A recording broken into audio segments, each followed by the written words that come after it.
Welcome to the deep dive. Today we're really getting into something fascinating, the Spirits book. It's this 19th century work linked to Allan Kardec. That's right. And our goal really is to unpack its core ideas about, well, spirits, how they connect with us and, the afterlife. Absolutely. Le Livre des Esprits, published back in 1857. And it's interesting because it's presented as a collection of teaching supposedly from highly evolved spirits channeled through various mediums. Right, mediums. And Kardec's role was? He spent something like 15 years studying all this, organizing it, making sense of it. The book itself dives deep into the soul's immortality, the nature of spirits, moral laws, humanity's destiny. Pretty big topics. Huge. And he didn't stop there. He also started a magazine, La Revue Spirite, to keep exploring these ideas. The English version we're looking at, it's substantial, over 500 pages. Definitely a cornerstone text for spiritualism and what became known as Spiritism. Okay, so for you, the learner, listening in, our aim here is to pull out some of the most, let's say, thought-provoking bits from this book. We want to make it clear, maybe spark some aha moments without, just grounding you in detail. Exactly. A focused look at a worldview that's definitely resonated with a lot of people and still sparks curiosity. Before we dive into the concepts, maybe a little context on Kardec himself. What was he like? Well, according to Anna Blackwell's preface in one of the translations, he was apparently somewhat below average height, strongly built, had a large, round head, clear gray eyes, described as looking maybe more German than French. Interesting. Yeah, and his character was seen as, well, energetic, persistent, calm, cautious, very logical, practical. Importantly, apparently free from excessive mysticism or enthusiasm. He had a background as a teacher, actually. So quite grounded, despite the subject matter. You could say that. He dedicated the profits from his Spiritist books to promoting the movement. And his wife was apparently very supportive, handling worldly affairs so he could just focus entirely on this work, mostly staying in Paris right up until he died. Okay, so that sets the stage. Let's outline what we're going to get into. What are the big ideas from the Spirits book we'll tackle? We'll definitely look at how spirits are defined, where they come from, this concept called the paraspirit, sort of a link between spirit and body. Okay. Then there's the whole hierarchy, how spirits progress, angels, less evolved spirits, and of course reincarnation, the idea of multiple lives. Reincarnation, right. And we'll touch on how this whole framework tries to answer the really big questions: God, the universe, morality, why we face challenges, stuff like that. Great. Let's start right at the beginning then. According to this book, what are spirits? What's their basic nature and origin? Okay, so the book defines spirits simply as the intelligent beings of creation. They populate the universe, but, beyond the material world we typically perceive. And are they like pieces of God or emanations? No, that's a key distinction they make. Spirits are seen as creations of God. The analogy used is like children of God, distinct beings, not just fragments or parts of the divine itself. I see. And the book uses these terms: incorporeal or quintessentialized matter, not just immaterial. Why that specific wording? That's a subtle point, yeah. Calling them purely immaterial might imply they're nothing. Incorporeal or quintessentialized matter suggests they are something, but it's kind of matter so refined, so ethereal, that our normal senses just can't pick it up. Like operating on a different frequency, maybe? Sort of, yeah. It exists, just beyond our typical perception. It's still something. And is spirit creation a one-time event, or is it ongoing? The book suggests it's continuous. God never stopped creating spirits. It's an ongoing process. Do they come from, well, where do they originate? From each other? Or directly from God? They're created by God's will, just like everything else. But how exactly, or the precise moment of origin, that remains, according to the book, one of the great mysteries. Okay. So, if these spirits exist, how do they supposedly interact with us? How did this whole communication thing even start, according to the narrative? Well, the initial accounts describe very basic phenomena. Things like tables moving, taps, or raps. Table turning, right. I've heard of that. Exactly. These physical events were interpreted as responses. A certain number of raps for yes or no, that kind of thing. Pretty rudimentary stuff at first. Seems simple, maybe even easy to dismiss. Perhaps. But it was the starting point. It then evolved, apparently, into using the alphabet. The table would rap, corresponding to letters spelling out messages. That must have taken ages. You'd think so. But the messages received were sometimes surprisingly coherent and complex, which caused a stir. And interestingly, when they asked what was communicating, the answer came back. spirits. Ah, so the term itself came from the phenomenon. That's how the book presents it, yes. Mhm. Not a theory imposed beforehand, but an explanation arising from the interactions themselves. And it didn't stop with table rapping, did it? How did it get more sophisticated? It progressed from there.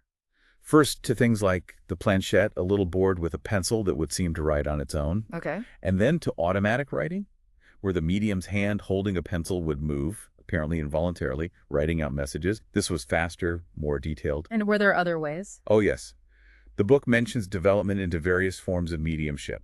Communication through the medium's speech, hearing spirit voices, seeing spirits touch, even instances of direct writing where scripts supposedly appeared without anyone touching anything. Wow. So the core idea is that these spirits aren't just abstract concepts. They're considered real individual entities that can actually interact with our world. That's the fundamental claim, yes. Mm. The Spirit's book presents them as real, defined beings that can, under certain conditions, make themselves known to our senses, sight, hearing, even touch. All right, let's talk about the structure within the spirit world. You mentioned a hierarchy. Are they all equal? No, definitely not.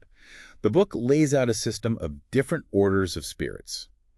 And these orders are distinguished by their level of development, their power, intelligence, knowledge, and especially their moral advancement. Okay, so what's at the top? The highest order. The first order spirits. These are the most evolved. They're characterized by, well, perfection, deep knowledge, closeness to God, purity of feeling, love of good. Think angels or pure spirits. That's the kind of level we're talking about. Angels. Okay. And at the other end, the lower orders. Yeah, the lower orders are spirits still grappling with, base passions, hatred, envy, jealousy, pride. Huh. Some actually take pleasure in doing wrong. And within these lower ranks, you also find spirits who aren't necessarily malicious, but maybe more mischievous, deceitful, frivolous, foolish spirits, they're sometimes called. Plus, neutral ones who haven't really advanced much, morally or intellectually, still quite attached to earthly things. It sounds like there's potential for movement between these levels, though. It's not fixed. Exactly. That's a huge emphasis in the book. Progression. Spirits evolve over time, and the main way they do this is through multiple incarnations, multiple physical lives. Reincarnation again. Right. It's seen as the school of life, basically, where spirits learn and grow through experience, whether it's here on Earth or maybe on other worlds. An interesting point is that the book insists incarnation is always in the human species, not animals. So it's a system designed for growth, for learning, addressing maybe why life seems unfair sometimes. Precisely. It offers a framework for cosmic justice where everyone eventually gets the chance to learn and evolve. No one's just stuck. And free will, how does that fit into this progression? Free will is crucial. As spirits gain self-awareness, they develop the ability to choose. They can choose to follow good influences, resist bad ones, or not. This capacity for choice is central to their development, both morally and intellectually. Okay, let's circle back to something you mentioned earlier, the paraspirit. What exactly is that supposed to be? It sounds important. It is, yeah. It's described as a kind of semi-material envelope, a fluidic body, if you will. It acts as the link, the connection between the immaterial spirit and the dense physical body during life. A bridge, almost. A bridge is a good way to think about it. Yeah. And it's said to be drawn from what the book calls the universal fluid, this intermediary substance between pure spirit and gross matter. And what's it made of, this paraspirit? Its composition is described as including elements like electricity, magnetic fluid, and even some inert matter. It's considered the most refined state of matter, maybe the very threshold of organic life. But the mind, the intelligence, that's the spirit itself. Okay, and its function, what does it do? Its main role seems to be transmitting sensations. While we're in the body, sensations are localized. You feel heat on your skin, you see with your eyes. But when the spirit leaves the body at death, these sensations become generalized throughout the paraspirit. Ah, so that's how a spirit might feel without a physical body. That's the explanation offered, yes. They can perceive sensations like heat or cold or see, but not limited by physical organs anymore. This connects directly to reincarnation, then. Why is going through multiple lives seen as necessary in this system? Well, the core idea is education. Spirits are created simple, ignorant. They need to acquire knowledge, understanding, moral strength, and the struggles, the experiences of physical life are seen as the primary way they do this. It's like school, but on a cosmic scale. Pretty much. And it ties into justice, too. The idea is that no spirit starts out inherently better or worse. Everyone earns their progress through effort across many lifetimes. So it's about learning, but also making amends, expiation. Exactly. Reincarnation serves both purposes. It's for advancement, gaining new understanding, but also for working through the consequences of past mistakes, past wrongdoings. What happens if a spirit doesn't learn their lesson, so to speak? They may be reborn in, say, less evolved circumstances or on less evolved worlds, maybe as a consequence of not advancing, or sometimes even for a specific mission to help others there. Can they go backwards, regress? Interestingly, no. The book is quite clear on this. Spirits might stagnate, they might fail to progress for a long time, have to repeat similar lessons, but they don't actually lose the progress they've made. Their punishment is simply not moving forward. What about childhood? We think of it as innocent. How does reincarnation view that? It's not seen as a blank slate or pure innocence. Childhood is viewed as a stage where the spirit re-enters life, yes, but it brings with it tendencies, predispositions, good and bad, from its previous existences.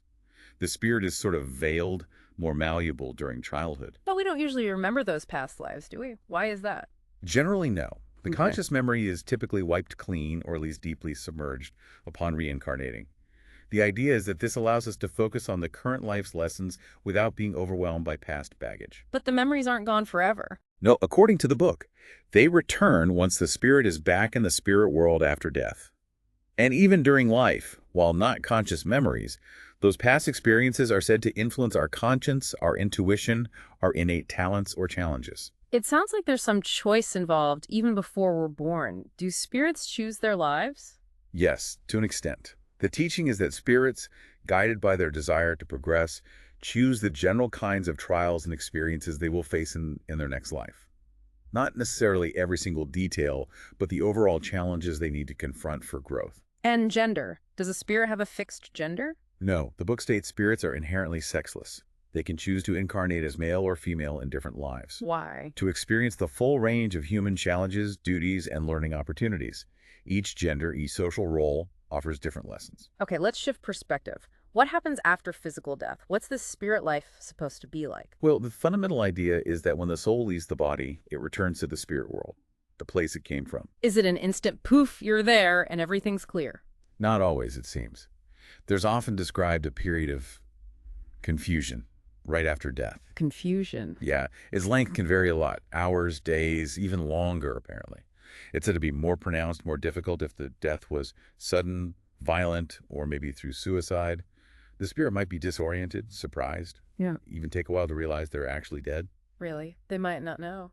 That's the idea. They might still perceive their physical body, see the world around them, but not grasp their separation from it. It's quite a poignant image, that potential disconnect. And how do their senses work there? You mentioned the paraspirit generalizing sensations. Right, so freed from the body's limits, their sensations are experienced through the paraspirit. They're not tied to specific organs anymore.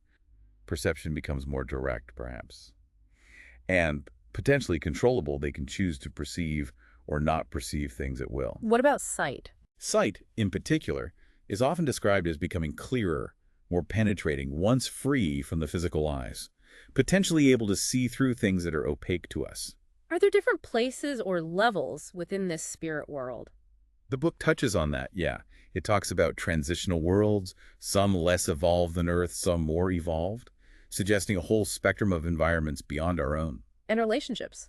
Do connections continue after death with loved ones? Oh, definitely. That's a strong theme. Spirits are drawn together by similarity of feeling, by affinity. They form groups, spiritual family. Even with people who are enemies in life. Interestingly, yes. The book suggests that earthly resentments can often fade away in the spirit world as understanding grows. It also talks about protector spirits like guardian angels, sympathetic spirits who watch over individuals, sometimes with specific missions. Let's zoom out again to the really big picture. God and the universe. How does the Spirit's book define God? God is defined as the supreme intelligence, the first cause of all things, the ultimate source. And the idea of infinity. Is God infinite? God is described as infinite in perfection. But the book is careful about just saying God is the infinite. It argues the infinite is more of an abstract concept, the unknown, and human language is just too limited to fully define something that transcends our intelligence. Does this view align with pantheism, the idea that God is the universe, the sum of everything? No, it explicitly rejects pantheism. The argument is that God were just the sum of forces, God would be an effect, not the first cause. And God can't logically be both the cause and the effect. God is the creator of the universe, not the universe itself. So what are the fundamental building blocks of reality, then, in this view? Two main things, matter and spirit, with God the creator overseeing them. And remember that universal fluid we talked about. That acts as the essential intermediary, linking spirit and matter, allowing spirit to influence matter. Okay. And how are divine justice and goodness understood? How are they evident? They're seen as inherent in the divine laws that govern everything. The wisdom in these laws, from the smallest atom to the largest galaxy, is presented as evidence of God's justice and goodness. There's an underlying order and purpose. Moving towards human life and behavior. What about morality? What's the basis for right and wrong according to these teachings? It's based on what's called natural law. This is essentially seen as the law of God. It's innate, eternal, unchanging, and it shows us what we should and shouldn't do for our own happiness and progress. And how do we know this law? Through conscience. Conscience is described as that inner voice, that innate sense of right and wrong that belongs to us as individuals, reflecting this underlying natural law. So evil is just going against this natural law. Pretty much. Evil isn't seen as some independent force, but as the consequence of humans straying from the path indicated by natural law, and the responsibility for causing evil lies with the individual who acts against it. What about religious practice, worship? Worship is described as a natural, innate sentiment in humans. It finds different expressions, of course. But the book stresses that what really matters is the sincerity behind it, worship from the heart, demonstrated by doing good and avoiding evil, not just empty rituals. And the core ethical guides, what's most important? Charity and love.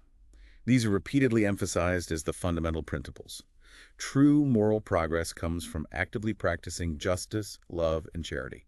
And the biggest roadblocks, pride and selfishness. Life throws challenges at everyone. Trials, tribulations. How does the Spirit's book explain their purpose? Why do we suffer? They're not seen as punishments, necessarily, but as opportunities.